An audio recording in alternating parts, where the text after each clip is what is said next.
Hi, this is Cassidy Gard with CiGi TV, and I am here with Evan Sayet. Hello. Hey Cassidy, how are you? I'm very good. So in my hands right now, I have the Kindergarten of Eden.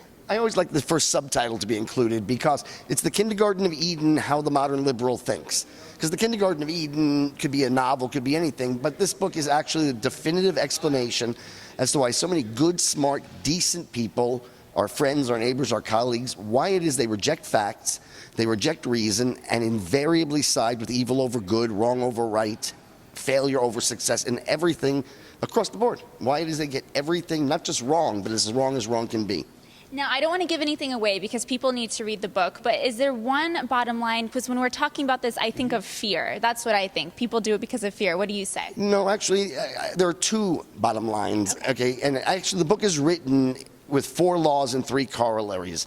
And it's the unified field theory of liberalism. It's the first 2 laws that really matter. I'm going to give you how it's written in the book, and then I'll explain. The first law is that the modern liberal, and that's anybody born after World War II, the modern liberal was raised to believe that indiscriminateness is a moral imperative because its opposite is discrimination. Right? Cassidy, in the 1980s, by no coincidence, when the first babies born after World War II who became the children of the 60s, when they became the professors, when they became the journalists, when they became the entertainers, when they became the Democratic Party of the 1980s, in the 80s, thinking was outlawed. Okay. Right? The thinking behind the outlawing of thinking is this. Anything you believe, anything I believe, anything they believe, anything anybody believes is going to be so tainted by your prejudices. Prejudices we all have. Prejudices based on things like the color of your skin, the nature of your ancestry, your height, your weight, your sex, and so on. Anything you believe is so tainted by your prejudices that the only way not to be a bigot is to never think at all. Okay. All right, now, the second law of the unified field theory of liberalism is that indiscriminateness of thought doesn't lead to indiscriminateness of beliefs. Indiscriminateness of thought leads invariably to siding with evil over good, wrong over right, ugly over beautiful, profane over profound, and failure over success. Why? Because if no culture, no religion, no form of governance, no constitution, if nothing is better than anything else, then success is unjust. Okay. Why should a nation, a culture, a person, why should something succeed if it's not better than anything else? And for the same reason, failure, as proved by nothing other than the fact that it has failed, is proof positive that somehow the failure has been victimized. After all, why should a person, a nation, a culture, a religion, why should something fail if it's not worse than anything else? And so the modern liberal invariably, therefore, tries to tear down whatever is unjustly successful and tries to reward and elevate everything that is unjustly failed. Okay. So tying that in with the election 2016, will you just speak a little bit about who you're supporting and why? Sure. First of all, let me state that I am not thrilled with Donald Trump. I am not a huge Donald Trump fan. But my thesis is, and I believe it 100%, that the modern liberal is not only always wrong, but always as wrong can be. You know, you look at the Middle East and they side with the Islamic terrorists and they despise the Jews. I mean, they're trying to boycott and strangle to death economically the Jewish people. So given that the modern liberal, Hillary Clinton, is going to not only always be wrong, but always be as wrong can be, if Donald Trump is right once, we're better off with him than we are with Hillary Clinton. You know, the way I describe this election choice for me is it's the choice between having somebody put a loaded gun to your head and pull the trigger, that's Hillary, or being forced to play Russian roulette. I'm going to take my chance playing Russian roulette with Donald Trump and hope that it works out okay, because the alternative to that is as bad as it can be. 4 more years of this leftist policy with open borders, transporting Islamic people into America, not even telling the governors where they are. You know, if Barack Obama's purpose was really to resettle these refugees in the best way possible, of course you tell the governors and you work with the mayors. And the fact that he is doing it in secret is all the proof you need that he is not trying to save and protect the refugees or the Americans. He's trying to fundamentally transform America by bringing in Islamists. As far as women, where do you think... I'm for them. You're for them. I like that. Do you consider yourself a feminist? Oh, sometimes I identify as a woman. Do you really in your stand-up bits? Ever? Oh, no. But, you know, unless the men's room is crowded and then I want to go use the ladies' room, I say, yeah, I'm a woman, go and use it.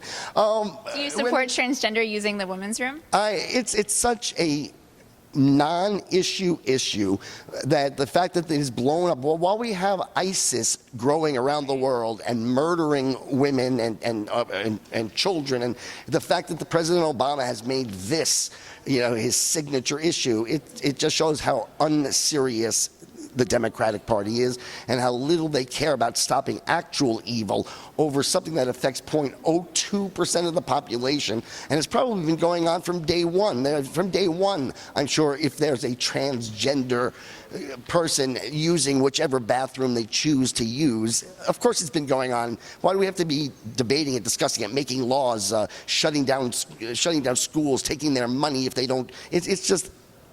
It's iconic of this presidency that it's just such an unserious thing that they're turning into a civil rights thing, man. It's crap. I want to talk about you for a second. You're very unique for the fact that you're a comedian and you're from the right side and you're speaking about these issues. Take me back. You've written on a lot of big shows. You've toured. What are some of the shows you worked on? Well, I wrote Politically Incorrect with Bill Maher for 6 years, back when I was still a liberal. Okay. I wrote the Arsenio Hall show, so yes, for several years I was the voice of Black America. What does that mean to you? It was a paycheck, and it was fun to, look, I was a stand-up comic from the beginning of my career until I decided to write for television. And I decided to write for television because my kid was born and I didn't want to be on the road 40 weeks a year while my kid was growing up. So it was a grown-up decision, but as close to still being in the entertainment industry and having the fun and being with the celebrities. But it was a very grown-up thing. They created a pension plan for me, and I had health insurance, and that's all the adulting things. Right. So it was a good midway between the fun of being the star and being on the road and a real day job. But you mentioned that you started as a liberal comic. When did the transition happen, and what was it that made you become a conservative? First of all, I don't know that I was a liberal comedian. I was a comedian who was liberal. Okay. So my act was pretty generic, and I don't mean that in an insulting way. It was unique material and it was funny, but there was no political bent to it. But look, I grew up a New York City born liberal Jew, but my liberalism wasn't an intellectual. I didn't read the alternative ideologies and decide yes, liberalism was right. It was a brain dead. It was what Andrew Breitbart would call the default factory setting for somebody born into my demographics. I knew. That's interesting. I knew about politics what all Democrats know about politics, which is that Democrats are good and Republicans are evil. I knew I was good, so I must be a Democrat. I know Democrats like the air. Republicans hate air. Republicans pollute air. I like air. I'm a Democrat, right? What changed me is I call myself a 9/13 Republican, right? What is this? 9/11 didn't surprise me. Right? Obviously, I didn't know the date. I didn't know the targets. The carnage sickened me. But even as a brain-dead liberal then, I knew just enough about the world to know that the same people who were murdering the Jews of Israel for no other reason that they were the closest infidels, who were murdering the Hindus in India for no other reason they were the closest infidels, who were murdering children in Beslan, Russia for no other reason they were the closest infidels, would, when they could figure out a way to cross those giant oceans, of course they would come to kill the big infidel. Now, what surprised me is what I call 9/12, and that's metaphor for the days, the weeks, the months, and the years after 9/11, and the liberal response to the attacks. The idea that we deserved them, that they were the chickens coming home to roost, and that the way to prevent further attacks was to be nicer to the terrorists, that was insane to me. And if that's what liberals believe, then I knew I wasn't a liberal. So thank you so much for all of this. I mean, I feel like I got a real full lesson on your point of view and your book and your background. What's the book called? The book is called The Kindergarten of Eden. Say it one more time. The Kindergarten of Eden, How the Modern Liberal Thinks. It was such a pleasure to interview you, and thank you for your time. My pleasure. Thank you. Thank you.